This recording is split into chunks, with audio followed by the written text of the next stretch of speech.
analytics database changes, you can put this in here. This is PubSub. This is a bus, so message bus, where you just send out a message on the bus. A message in this case would be, hey, user so-and-so requested a joke, and this is the joke we sent to them. That's all the code we need to add in the microservice. Then Daphne can write code up here that listens to the bus. And whenever there's a message that says, hey, we sent a joke to somebody, Daphne can take action on that and put it in BigQuery. That's one of the analytics database products that are in Google Cloud, the Google Cloud platform. What's also cool with this is that then as they get maybe a CRM system, or they get a chief marketing officer, or they get all these other functions as well, all these other team members, they can also just listen to the message bus and react on the messages that come through. Lots of companies do this to separate out their system, so that if one system, so for example, if this code up here breaks, the microservice that sends out jokes to the users will not break. Let's look at what the code that would be. First of all, the red circle here is the code that actually publishes to the bus, to the PubSub bus. So this is the reply. Here we get joke. This is a new line of code here. Publish PubSub message. We send the joke, and this is actually the phone number it came from. So the user's phone number. The rest of the code, you recognize this code here. So this is the only new line. We'll dig into publish PubSub message and see what that looks like. So to publish something, we just need to assemble a data object, create a PubSub instance, create a buffer, and then publish like this. And we need to have a topic so that others can say, I want to subscribe to the topic joke sent. There will be other topics in the future. Now, Daphne needs to write this code here that listens to the joke sent messages. And it's fairly straightforward. She would, these two lines just basically takes the message that came from the bus and unpacks it. She needs to create a database row, create a BigQuery object, and insert it into the BigQuery. BigQuery, has anybody here worked with BigQuery? One? Okay. So BigQuery is a sort of read once, but you don't update it kind of database. So it's excellent for big data analytics. It can run through gigabytes and gigabytes, terabytes in seconds, far faster than a regular SQL database. Anyway, this is Daphne's code. So she can change the name of the data set, name of the table. She can change all that 5 times per day, and the main service will not be affected, because all this does is publish a message. All right, let's talk about cost. Let's say Beth's startup gets 1 million hits per month, 1 million requests for jokes per month. What will it cost? Any guesses? 0. 0 is one. Interesting. Another guess? What you pay for the internet. Whatever you pay the bill for the internet provider. For the internet provider, which is Google Cloud Platform in this case, yeah. Any, yeah? Pay for like the SMS, maybe like $100,000, because it's like a 10% for SMS. Just You have to pay for the SMS, exactly, yeah. around 500. 500 a month, good guess. We have 0, 500, 1,000 per month. Yeah, okay, we have a good spread of guesses, yeah. Wait, so is using a certain amount of computing hours, or is it just calls being made from all these different boxes here? Yeah, we are using computing hours, and we're paying for computing hours. Yeah, so I made an estimate that this would run in 0.2 seconds or less, just for this cost example, to pull up the numbers. So there would be paying for computing hours, paying something for that. That's true.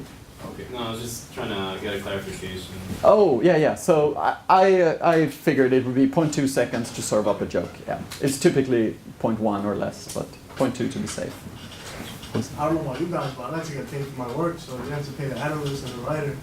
Yes, that's right. Pay for the analyst and the writer. That's the big cost. Yes, you're right. The microservice on Google Cloud, see what is in it? See, like a virtual machine running on Google platform. What hardware or software do you provide to run the microservice? Yeah, what is the microservice actually?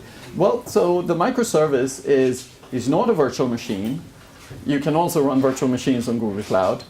I think virtual machines are they're great, and but it requires a lot more setup. The code we saw here is literally write that code in text editor and run the deploy command, and you're done. No configuration of virtual machines or anything like that. Also, with a virtual machine, you end up paying for that whenever that machine is running. So if you create it, you pay for that 24 hours per day. But with a joke service like this, typically at 4 a.m., there probably aren't that many requests coming in. So then Cloud Functions is better because you pay per invocation. Yeah. Did you have? I have a question. So with functions, since you're making a request to database, so are we keeping an open connection each time you trigger the function, or we have to shut it down? Yeah. Yeah. What do we do with the opening? The database connections are a scarce resource. If we do the code that I showed here, you keep it open basically. And then the system will shut it down if it needs to, and your code will restart it if it needs to. So have an open connection as a global variable and use that. And if it doesn't exist, create it. So the compute is only for the trigger to actually Yeah, yeah. Let's look at the cost. We'll get back to you one moment. So the cost here, 1 million invocations, 0. So good, well done. You guessed it right. It's 0 for the compute here, for running Cloud Functions. There is some Twilio SMS cost. That will be probably a big cost, like you said. I don't work for Twilio, so I'm not going to dive into their pricing structure. But there will be, you will pay Twilio more than you pay Google. You will also need to pay for Cloud SQL.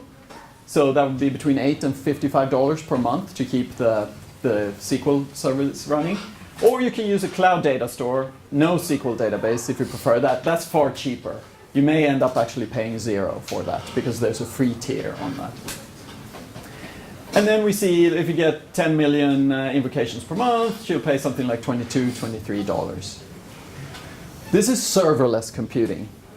And to contrast that with like virtual machines, like you were mentioning, or where you rent a machine that's always on in the cloud.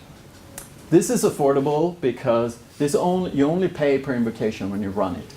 If you rent a machine from Amazon or Google, Microsoft, anybody else, or virtual machine, you pay every second it's on, you pay for it, even if it sits there doing nothing. So serverless is often a better strategy for startups, hobby projects, or enterprise applications where the load is uneven, which is most apps actually, because at 4 a.m. not a lot of people are accessing your app. Did you have another question, Tom? This is an example, and I'm concerned a little bit seeing the example about the security. There is no encryption on it, and I would like to know about that aspect. What can you do to encrypt the code or secure your communication? Yep. So what can you do with security here? Yeah, I did not mention security once here. All this runs on HTTPS. There's no way to run it any other way. You upload the code with the deployment command. That code is not readable by anybody except Google. Let's see, what other security? Oh, right, the database, of course, is only accessible from within your Google Cloud account. So make sure you keep your password and your Google password safe and don't give it out to others. Security is kind of less of a concern when you're doing serverless like this, because you're not handling, we saw the code, right? You're not handling a bunch of passwords and firewall settings and things like that. All that is done for you. So, and it is secure by default. So you don't run the risk of configuring something. You don't have to configure it yourself, which also means you don't run the risk of misconfiguring it in an insecure way. Happy to talk more later if you have more specific questions around security. Yeah, yeah, in the back. If I wanted to port an existing MySQL database to, and run it on Cloud SQL, will that work? Yeah. Will allow that? Yeah, so the question is, if I have a MySQL database and I want to run it on Cloud SQL, can I do that? Yes, Cloud SQL from Google comes in two flavors. One is MySQL flavor, and the other one is Postgres flavor. So you would use MySQL flavor, and then you can easily upload your data. And all your queries, all your code would still work, the code you have from before. Yeah. Or you use a NoSQL database. It's cheaper, but yeah, if you have SQL data already, that's what you want to use. All right, so it just so happens there are other companies using Cloud Functions, not just Beth's ingest startup. So here are some of them. We have, for example, a lot of Internet of Things services use this. Internet of Things, then you typically have a bunch of sensors out there, like smart parking. They have sensors for individual parking spots. And every 15 minutes, they send something up to the cloud and say, hey, this parking lot is taken, or hey, this parking lot is not taken. All that traffic needs to have a backend. And serverless and cloud functions is a great match for that. Because you don't want the service to be ever to be down. So you don't want it to be on a machine that you are responsible for. You want Google to be responsible for keeping it up and running. And so you just upload your code, like Beth did, and it always runs.